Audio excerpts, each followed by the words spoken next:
All right, it looks like we're holding pretty steady here.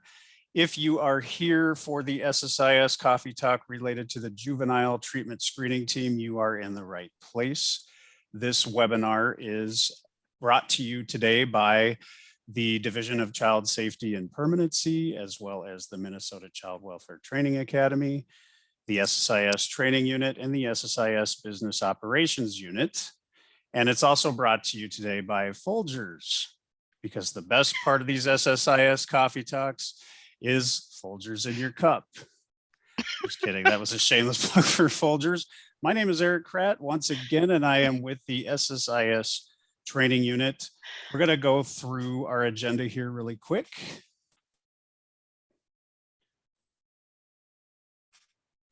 So again, my name is Eric, and I am here with a group of panelists ready to answer all of your questions, or write your questions down to answer at a later time if we don't have those answers for you today.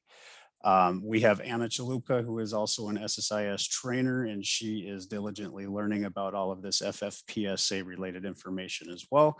We have Heidi Morris, who is our SSIS mentor coordinator. And we have Melissa Meager, who is a fiscal subject matter expert with the SSIS Business Operations Unit. So thanks, panelists, for being here, and thank you to all of our county partners out there who are here as well. Now, you may be asking yourself, why not record these and just send out the navigation and a quick micro learning? We want to offer space for people to ask important questions related to SSIS navigation. And if you have any lingering policy questions, we like to gather those and send them to the right unit for answers. So that is why we have a live webinar instead of just recording these and sending them out to you. That being said, this webinar is being recorded and will be posted on a website with the Minnesota Child Welfare Training Academy at a later time. Couple of housekeeping things. We have some features down in a menu bar for Zoom. We like everybody to post their questions in the Q&A section. The chat is sort of reserved for feedback related to questions or links that we have available for you related to resources. Today's webinar, we are going to go over again the Juvenile Treatment Screening Team screen in the Social Service Information System. This is a brand new screen. We're going to talk about the information and fields on the Juvenile Treatment Screening Team screen. And we're going to talk a little bit about connecting that to the Notice of Social Service Action. And then we're going to round off the webinar today with some repeat FFPSA resources and contact information. We're going to probably have those as part of our webinar series going forward, just in case people are attending that haven't attended before. And then we'll finish with a question and answer session. Hopefully we will have those answers for you today. But like I said, if we don't have those answers for you today, we will have them for you posted on our FFPSA webpage in the near future with the Minnesota Child Welfare Training Academy, along with some lingering policy questions that were left over from policy webinars. So Heidi is throwing some links to information we're going to be discussing today in the chat. We recommend that you open those links in Google Chrome or Microsoft Edge to be able to open the link and also download the information that is associated to those links. So the links that you are seeing in the chat right now are the Juvenile Treatment Screening Team presentation, the Juvenile Treatment Screening Team Best Practice Guide. That's going to walk you through a lot of the policy related information related to Juvenile Treatment Screening Team. And it may answer a lot of the questions you have related to the policy side. We also have a link to the YouTube recorded webinar for the Juvenile Treatment Screening Team. That link is also posted on our FFPSA page with the Minnesota Child Welfare Training Academy. So I'll show you, we'll throw the link to that site here in just a moment. And then the juvenile treatment screening team tutorial, it's a draft document right now. The reason why I postponed last week's webinar was because the screen wasn't working properly, and I was under the impression that it would be working by today, but unfortunately it's not. But we are still going to go through the screen together. And I have made notes for the webinar today to kind of discuss some of the things that aren't working just yet, but will be working by September 30th when FFPSA rolls out.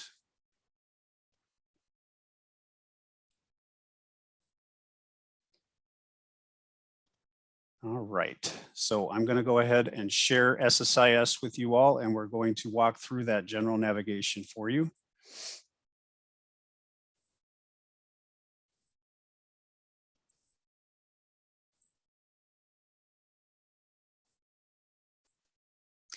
And if my panelists can help back me up here and let me know if SSIS is not coming in clear, that would be helpful. Looks good, Eric. It's looking good. All right, sounds good. So I'm going to find the work group that we're going to work from in my case list here in SSIS.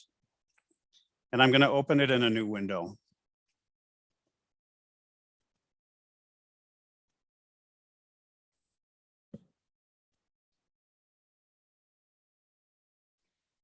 One moment.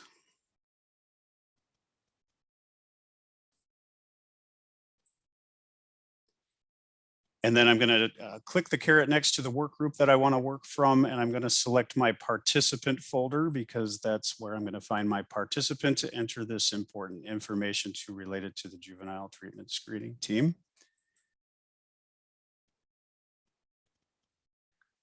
And the juvenile treatment screening team folder is going to be under our permanency folder under the person. So I'm going to click on the caret next to that permanency folder.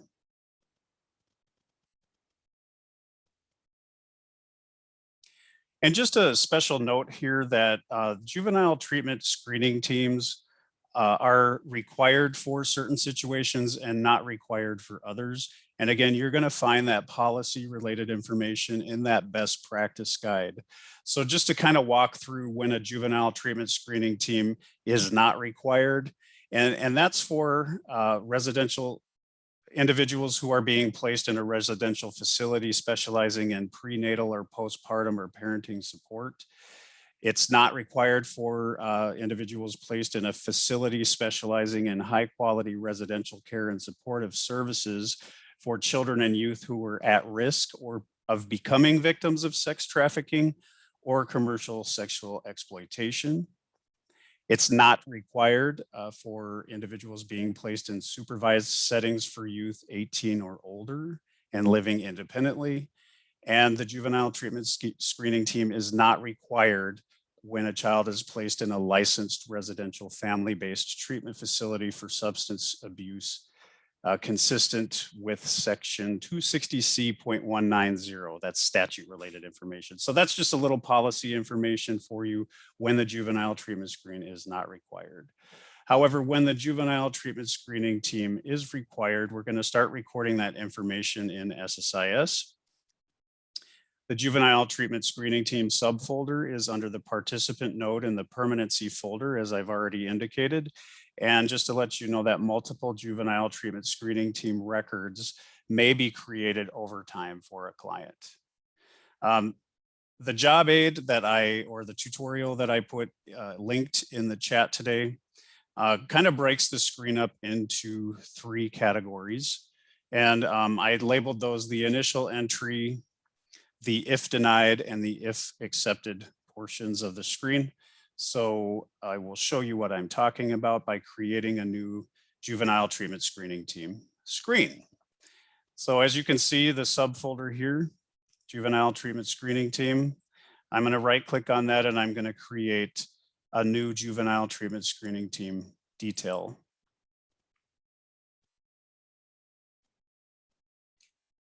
Now, just to show you the default grid up here has columns related to date screening requested, case manager requesting screening, initially requested by, requested status, date screen, etc. So from left to right. You can add columns to that particular grid on this screen by clicking on the column adder over here on the left-hand side of the detail screen.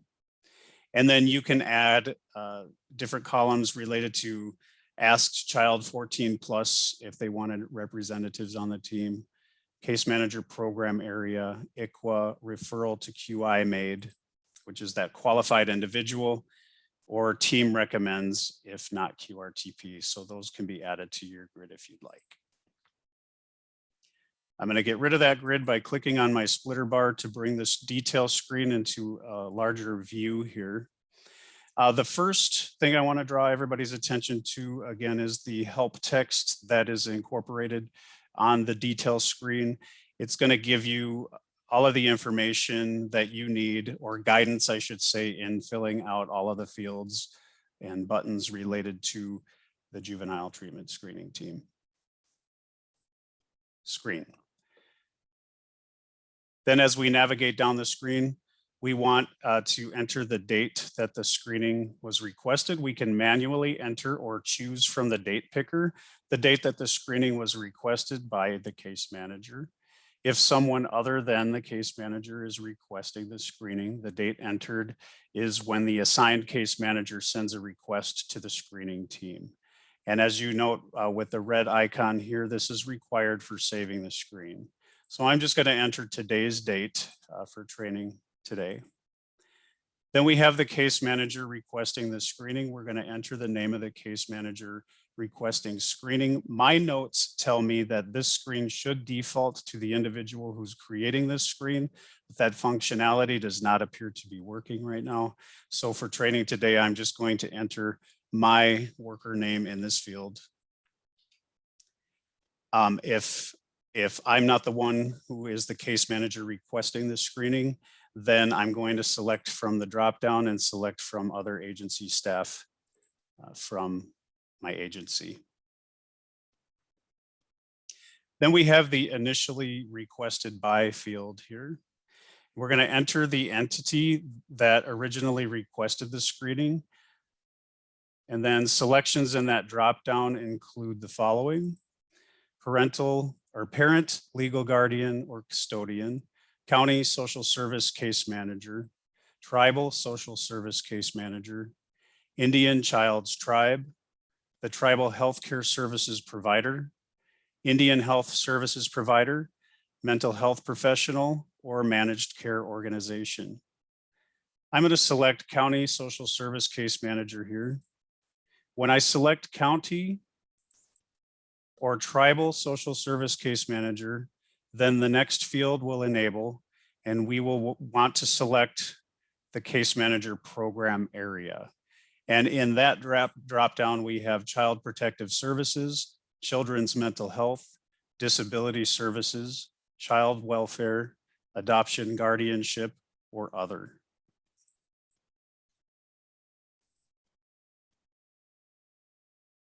I'll make a selection for training today under child protective services. And then right here, we have the radio buttons for accepted or denied next to the request status. So if a juvenile treatment screening team denies a screening for any reason, they will select the denied radio button. If the juvenile treatment screening team is accepted, you will select accepted. Now, what's supposed to happen on this screen is if I accept, or if it's accepted, then the if denied reason is disabled, and that appears to be working properly at this time. And then you would jump over the if denied section and navigate to the if accepted section of the screen, and then you would fill out the required information. Let's talk about the if denied portion really quick before we move into. Eric? Yes. I'm sorry to interrupt you. We have a question from Joanne. She'd like to know if the screen, should it be completed every time a request for a screening is made? Yes.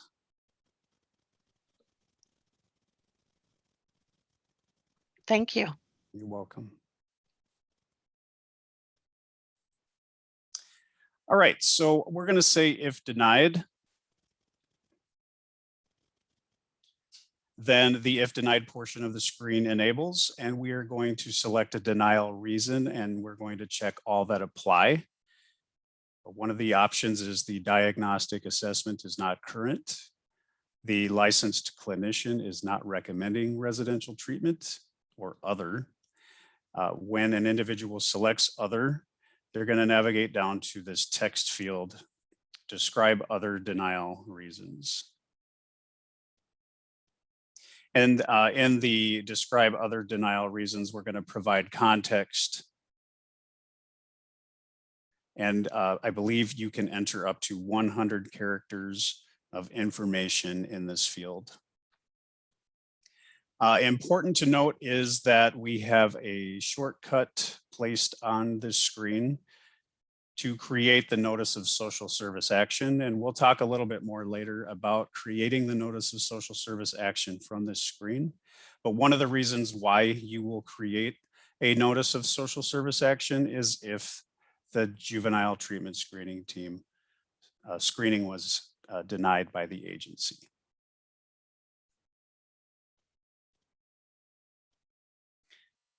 All right, the next part of our screen is the if accepted for screening.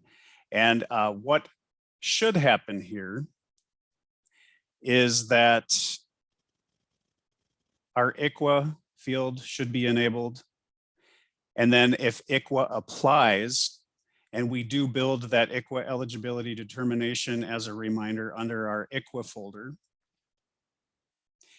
And for this particular individual, I did say that yes, ICWA applies, and we would pull that yes, ICWA applies eligibility determination into this field. So when this screen is operating properly, you will be able to pull that information in.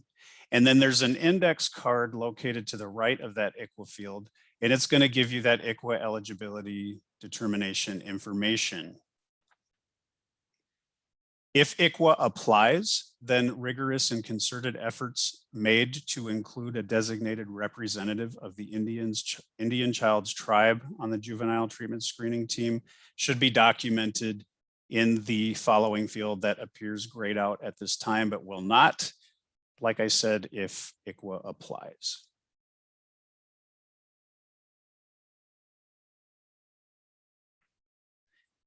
The next section of our screen here is when the date the screening was completed. So we're going to enter a date manually, or we're going to select it from the date picker. For training, I'll just select today's date. Then we want to add members of the juvenile treatment screening team into the next section of our screen, which is an editable grid.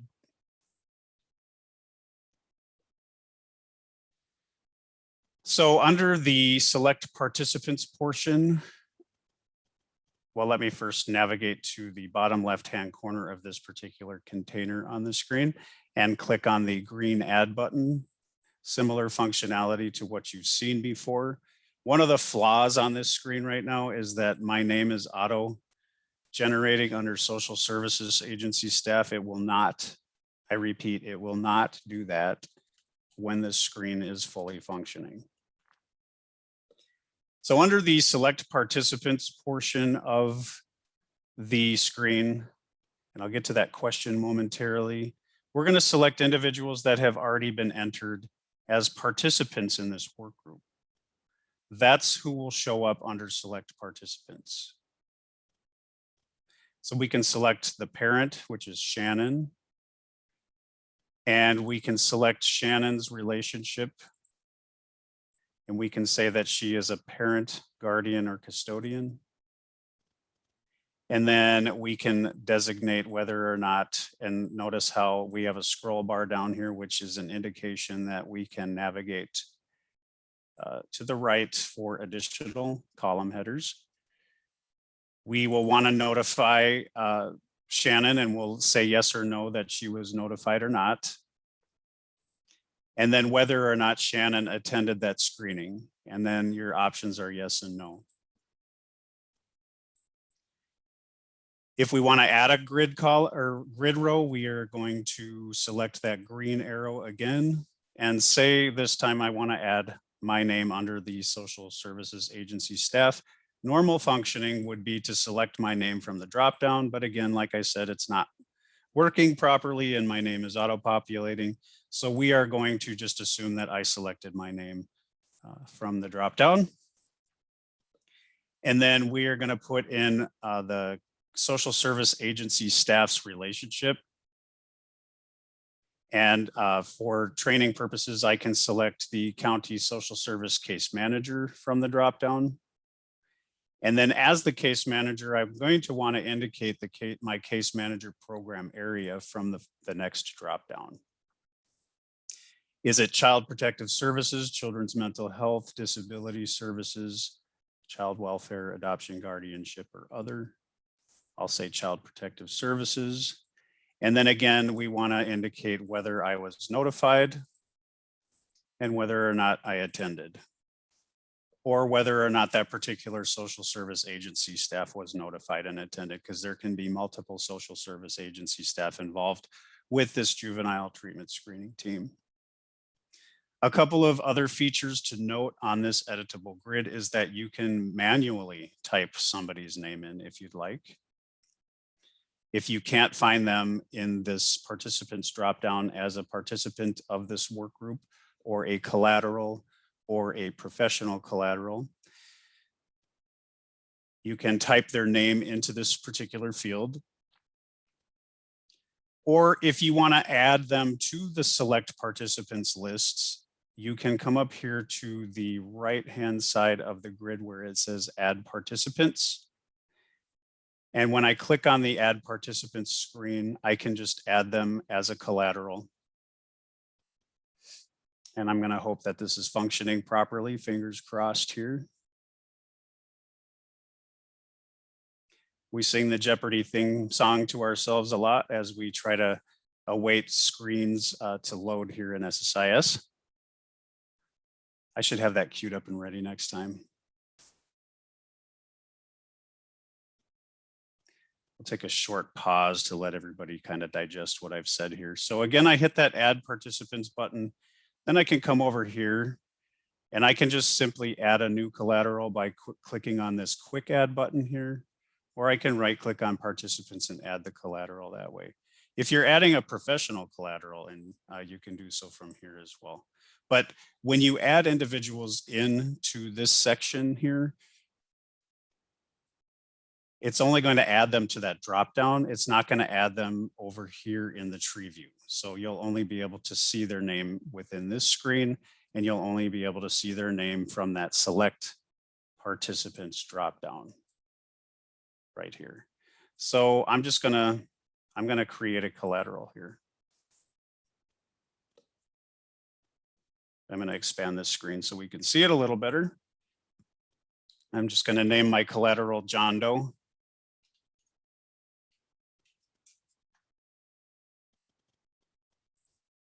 And then I'm going to save that information. And then notice that John Doe is added as a collateral over here. And then I can simply exit out of this screen by selecting the red X to be brought back to the juvenile treatment screening team screen.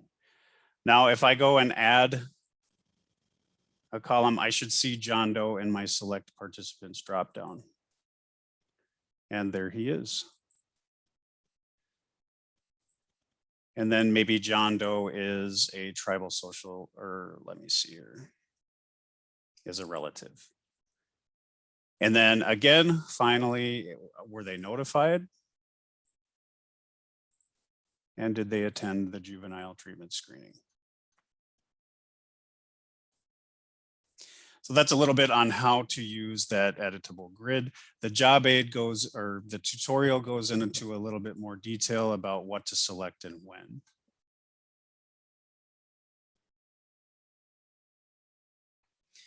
The next part of the screen that I want to talk about is how was the information about the juvenile treatment screening team shared with the child?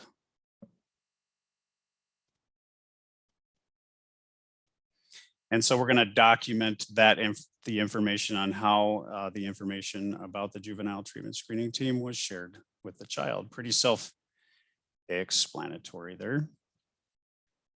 And then we have the section, if the child is age 14 or over, did the agency ask if they wanted representatives on the screening team? And we're going to indicate yes or no in the radio buttons that follow that question.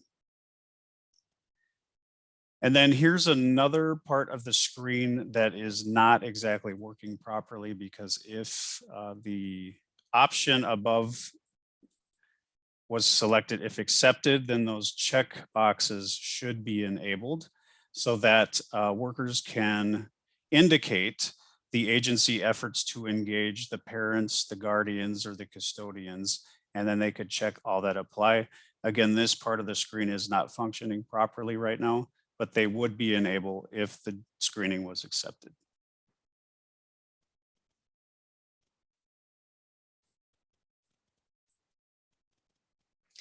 If you select other, if you can even see that, it's very grayed out, but this section down here says other. If you used other efforts, then you could describe those other agency efforts in the following text field. Then we are going to indicate our placement recommendations. We're going to select whether a placement is denied or recommended for the qualified residential treatment program. And again, this is all regarding qualified residential treatment placement. The options to select from are the denied the placement in a QRTP or recommended for placement in a QRTP.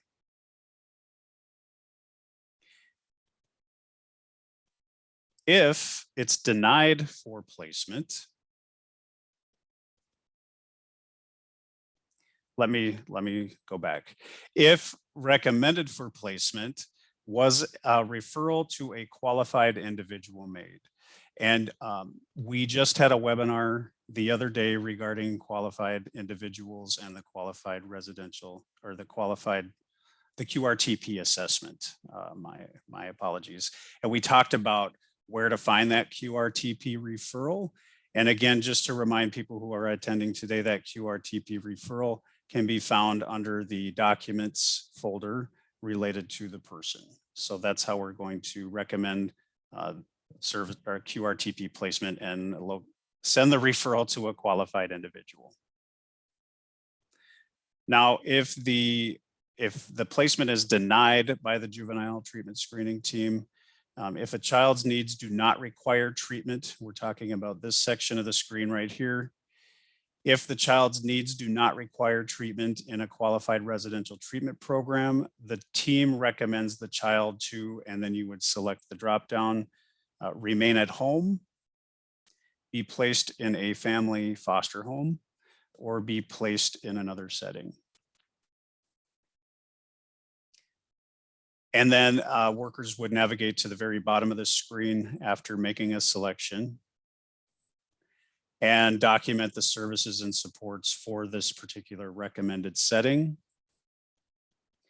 There is up to 500 characters of free text to help describe the services and supports that are recommended for this setting. And then finally, another fault that we see in this screen as it exists right now that will be fully operational in the future is, again, that create notice of social service action button. If the QRTP placement is denied, and we would want to create a notice of social service action, again, to explain why we're denying the placement in a QRTP and what our recommendations are for alternative placement or remaining at home. So again, you would be able to click that shortcut to the notice of social service action. So that is kind of the overview, in-depth overview of this new juvenile treatment screening team screen. Before I go and talk about the notice of social service action, I kind of want to look at and see what's going on in our Q&A. And I don't see any questions, so let's see here. Nothing in the chat either. Wow. And again, just to remind everybody, you can jot your questions down. Just feel free to ask them and we can get them in the right hands. So before I go to resources related to other Family First related webinars, et cetera, I just want to quickly show you where to find that. Whoops. And then SSIS will let you know that you have to document services and supports if the QRTP is denied.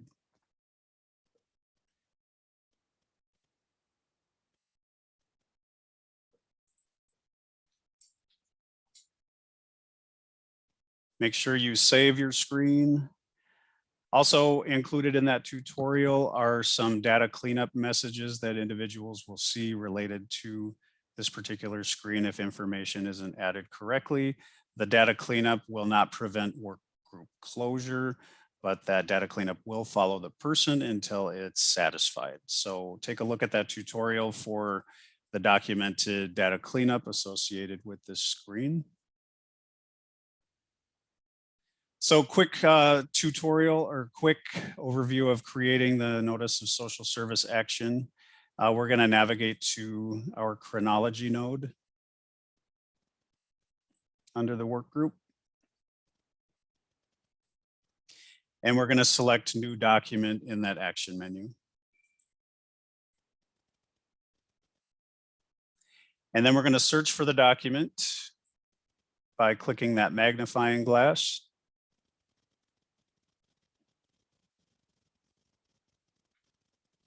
And it does take a little bit. Oh, well, call me a liar, SSIS. All right, so I'm going to expand this.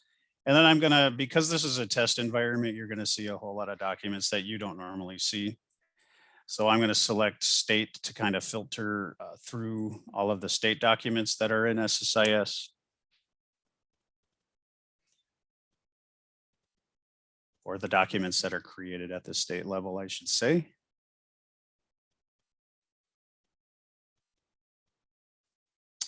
And then over here in our tree view or in our grid, we can navigate down. Everything should be in alphabetical order, and we are going to find that notice of social service action, and that is right here. We can select it in the grid or the tree view, and then we're going to get a preview of that, and then we can navigate again to the bottom right-hand corner of our screen and hit select.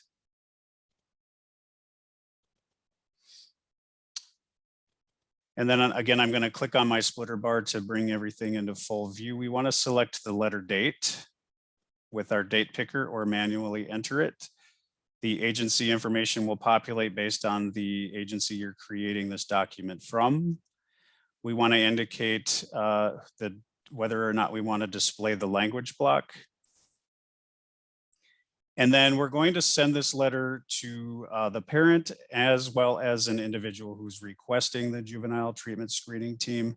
So there is a couple sections here for addressee 1 and addressee 2. For training today, I'm just going to select Shannon Snow, who is the parent. And then we want to enter the agency appeal contact information here. For training today, I'm just going to find myself, but you obviously want to enter that information as it applies to your agency appeal contact. Once I've entered all of that information, then we can go to the document tab. Just a quick overview here. And I'm sure many of you are aware, I know the major audience for this is SSIS mentors, so I'm very sure you're all aware on how to create documents, but I feel like I should cover this information just a little bit. You can edit the document if you'd like by selecting this blue editor button up here, and it's going to bring you to the SSIS editor. And then again, you want to create the notice of social service action if you are denying the screening altogether, or if you are not, if you are recommending alternative placement other than a QRTP. So you would click on the blue editor button, and then you would fill this letter and edit it accordingly. I see we have a question.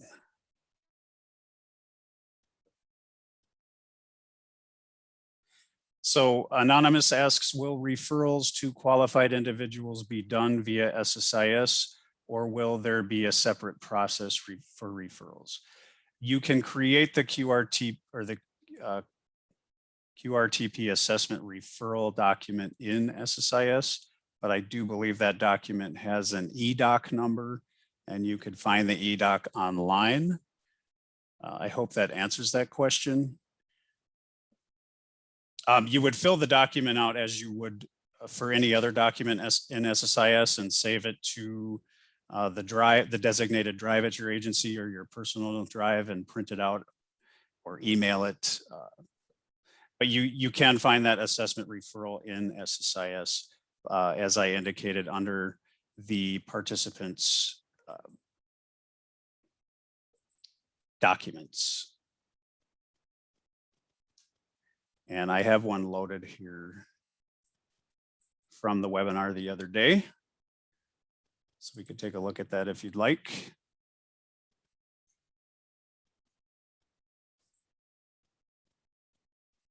We have several fields that are set up on the display screen that will merge into the document. And then I encourage individuals who want more information about the QRTP assessment referral in SSIS to look at the job aid or the tutorial that was handed out at the webinar yesterday or the day before. And I am going to show you how to find that really quick here.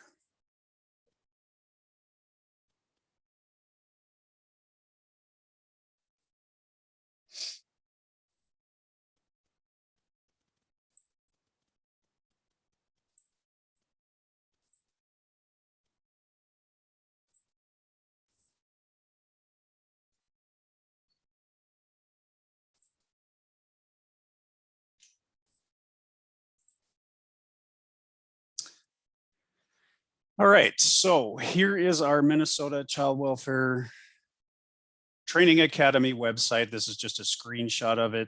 I just wanted to let everybody know how to navigate this a little better because it's not easy to find as I'd like it to be. But what you're going to do is you're going to go to MinnesotaChildWelfareTraining.com. And then you're going to see this green bar up here. You're going to navigate over to more. And then when you hover over more, you'll see SSIS Training Unit, Foster Parent College, Listening Sessions, and Family First Prevention Services Act. You're going to want to just kind of slide down from more and click on the Family First Prevention Services Act. And let's see if I can bring that up to show you what's on there.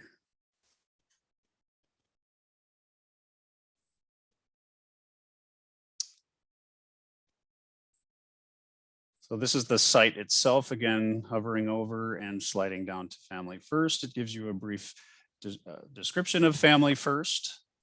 Additional resources. This is a link to the Minnesota Department of Human Services County Link site. And then we have additional practice guides and other webinars that have gone on across the country that you can take a look at if you'd like. And then under resources, we have webinar recordings.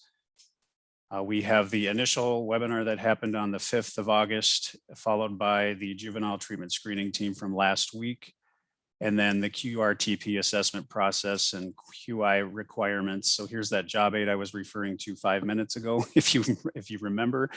You're just going to find kind of a plethora of resources related to FFPSA on this site and links to County Link and stuff like that. So I encourage all of you to share this information with as many people at your agencies as possible so that they can be ready for September 30th. We realize this is a short window of time, but we want to get you as much information in advance as possible.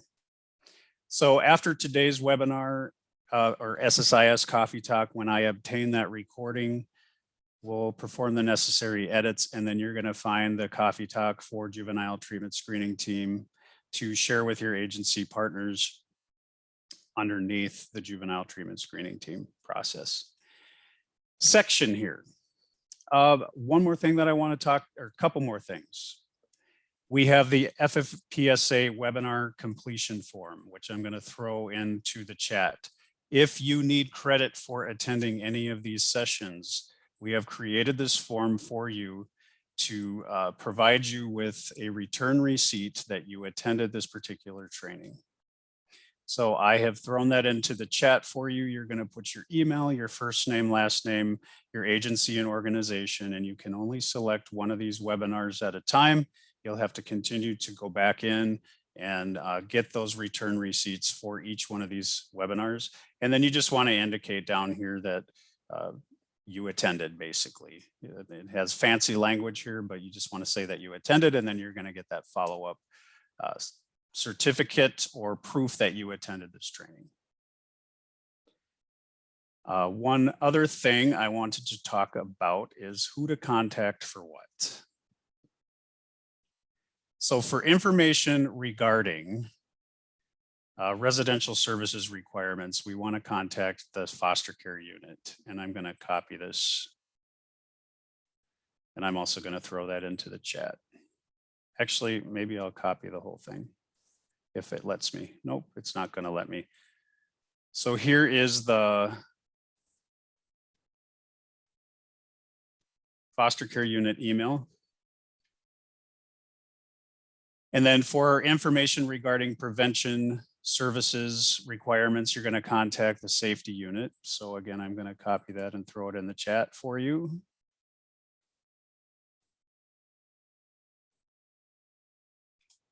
And then for anything SSIS related, any new SSIS functionality that you're still questioning, you're afraid to ask, during the live webinar, please feel free to email the help desk and they will funnel it to the right hands. And that is for mentors only to send information to. So if you're not a SSIS mentor, please contact your mentor with your question and they can send it on to the help desk.